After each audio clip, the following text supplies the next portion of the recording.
واحلل عقدة من لساني يفقهوا قولي حمدا كثيرا طيبا مباركا فيه السلام عليكم ورحمة الله وبركاته. Nous sommes vraiment pris par le temps, donc on va essayer du mieux que nous pouvons de survoler un peu le thème de la conférence qui nous réunit ici ce soir. Il est bon de signifier qu'en tant que musulmans, on demande aux gens de derrière de faire un peu d'indulgence. Inch'Allah. Alors, donc, pris par le temps, nous allons vraiment aller du mieux que nous pouvons avec le thème qui nous a été donné ce soir, Inch'Allah. Mais avant, lorsque les pères sont là, il faut toujours solliciter d'eux la bénédiction avant l'entendre d'une quelconque allocution. Alors, cher imam, mes très chers pères, nous vous demandons la route avec vos bénédictions, Inch'Allah. Alhamdulillahi Rabbil Alamin. Sarabi Inch'Allah, Alamila Fulna Inch'Allah. Alhamdulillah, merci déjà à tous d'être venus. Très heureux de vous retrouver. Merci à tous les frères de TikTok, Facebook, YouTube. En tout cas, toute cette belle famille de la Dawa. Des gens qui ont appris à se connaître sans réellement se voir, qui se sont aimés derrière des hijabs, qui se sont aimés sans même se connaître. Et aujourd'hui, on se retrouve tous là, comme si on se connaissait il y a de cela des années. Qu'Allah vous récompense. Amen. Et du fond du cœur, je vous aime au nom d'Allah. Je suis très heureux de vous voir ici. Les visages sont là, mais les frères aiment beaucoup la discrétion. Rayonnante. Alors, ce qu'il est bon de savoir, c'est que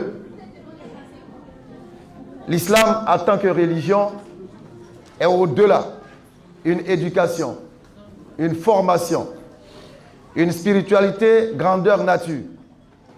C'est une religion qui nous connecte et qui nous relie au Créateur dans l'essence même de ce que nous sommes. Parce que lorsqu'on entend parler de religion, il faut entendre religare, relier, connecter, relation. D'aucuns diront qu'eux, ils ne sont pas religieux.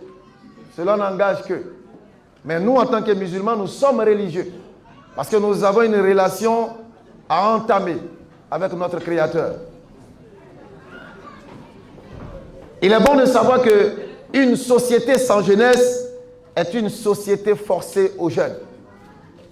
Je répète, une société sans jeunesse est une société qui est forcée aux jeunes. On n'entend pas jeune l'abstinence ou la privation entre guillemets de nourriture, ou du manger ou du boire. Et là où il n'y a pas de jeunes, c'est clair que cette société-là va manquer de nourriture, va manquer de subsistance. Parce qu'il n'y aura plus de bras valides, il n'y aura plus de jeunes vigoureux pour aller sur le terrain, travailler et faire de la production. Donc une société sans jeunes, sans jeunesse, est une société qui sera forcée aux jeunes. Tout simplement parce que la jeunesse est un maillon essentiel. Et ce n'est pas nous qui allons vous l'apprendre. C'est un maillon très essentiel de la société, particulièrement de l'islam. Et cela, le prophète Mohammed sallallahu alayhi wa sallam l'a très bien enseigné, l'a très bien démontré, en se faisant entourer des jeunes gens qui l'accompagnaient dans sa tâche, qui l'aidaient à mener à bien sa mission. Il en a nommé gouverneur, il en a nommé ambassadeur, il en avait même parmi les scribes, ils étaient tous jeunes. Oui, la jeunesse c'est l'instant fatidique de la vie où il faut pouvoir mettre à profit tout ce que nous avons. Donc, la première chose est la vie. Vivre. Parce que le plus important n'est pas de naître, mais le plus important c'est que ferons-nous de notre vie et de notre naissance. Quelle orientation nous allons donner à notre jeunesse. C'est pourquoi il est important à ce niveau-là de regarder dans la sourate 29 au verset 45 où Allah nous dit récite ce qui t'est révélé du livre et accomplis la Salat. En vérité, la Salat préserve de la turpitude du blâmable. Le rappel d'Allah est certes ce qu'il y a de plus grand. Le zikr d'Allah, c'est ce qu'il y a de plus grand. Le rappel. Mais en tant que jeune, dans dans la recherche quotidienne de notre quittance, nous oublions ce rappel essentiel de notre vie qui est Allah et qui doit être au centre de tout ce que nous allons entreprendre. La vie en Europe est une expérience que chacun de vous sait. Parce que vivre en Europe, c'est être loin parfois des parents, être loin parfois des amis. Et on s'est dit qu'on a la possibilité de tout faire sans être interrompu.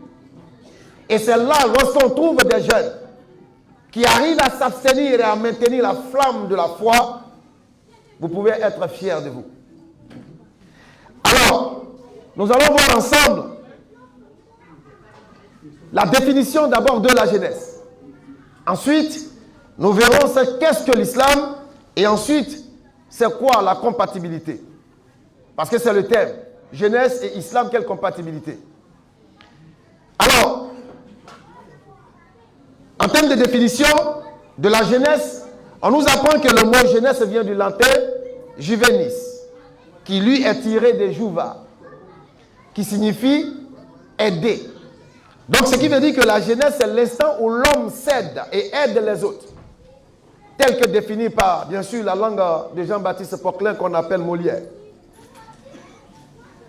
Alors, selon l'islam, il n'échappe à personne que l'étape de la jeunesse est une période, oh que combien importante.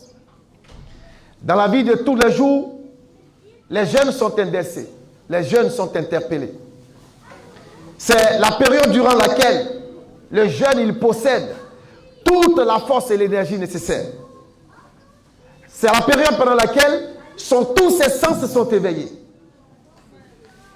C'est la période pendant laquelle tout son organisme est aux aguets. C'est pourquoi le prophète sallallahu alayhi wa sallam nous a dit, et nous a vivement recommandé de nous précipiter, de profiter de cette jeunesse-là. Il nous a mis en garde de la laisser s'écouler sans rien y gagner. C'est-à-dire le jeune qui va vivre sa jeunesse sans pour autant préparer son avenir. Parce que lorsqu'on attend un avenir, les gens pensent aux économies, aux maisons que nous allons construire. Pourtant, parfois, les mots même français nous parlent. A et le verbe venir. La question que chacun et chacune doit se poser, qu'est-ce qui est à venir que je dois préparer? Qu'est-ce qui est à venir que je dois préparer? Nous l'avons dit la dernière fois lors de la première conférence, toute âme goûtera à la mort, et c'est cela le véritable avenir que nous devons préparer par nos actions. Le prophète sallallahu alayhi wa sallam, il a dit qu'en tant que jeunes, nous devons profiter, ou disons en tant qu'être humain, nous devons profiter de 5 choses avant 5 autres. 5 choses, dont la première est la jeunesse. La jeunesse avant la vieillesse. La santé avant la maladie. La richesse avant la pauvreté et le temps avant l'occupation.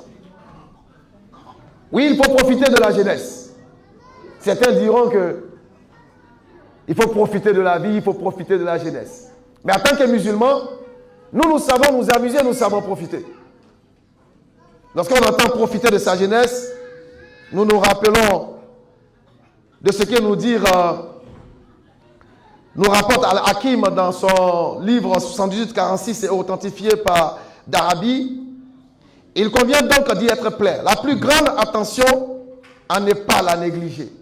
Et d'après Ibn Mas'ud, le prophète sallallahu alayhi wa sallam a dit, le jugement du fils d'Adam le jour de la résurrection ne s'achèvera pas sans qu'il soit interrogé au sujet des 5 choses.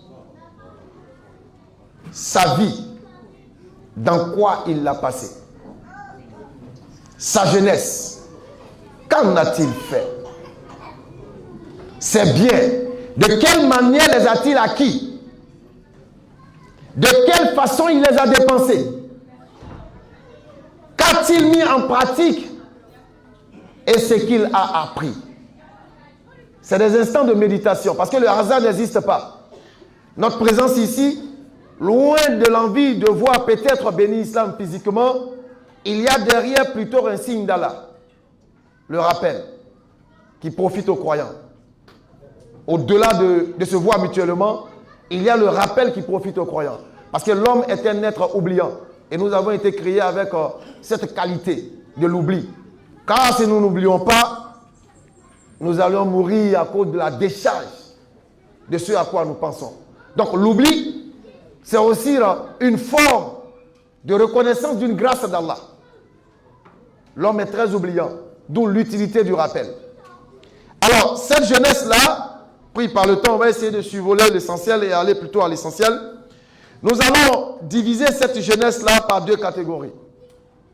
Il y a les jeunes compatibles et les jeunes incompatibles. Mais avant, qu'est-ce que l'islam? Nous avons déjà essayé plus haut de définir un peu la jeunesse. Qu'est-ce que l'islam? Les dévanciers nous disent que l'islam, par définition, c'est la soumission à la volonté d'Allah. La soumission à la volonté d'Allah, la résignation à la volonté d'Allah, l'abandon de soi à la volonté d'Allah. Voilà la définition que nous pouvons donner approximativement à l'islam. Mais le sens de l'islam va au-delà de ce que nous venons de dire. Parce que l'islam, c'est une éducation. Elle est interne et externe. Qu'est-ce que l'islam? Al-Islam, dont la racine, selon ce que les savants nous ont appris, Aslama, qui veut dire la paix. Une paix qui n'a rien à voir avec ce que nous pouvons imaginer. C'est une paix qui tranquillise l'homme.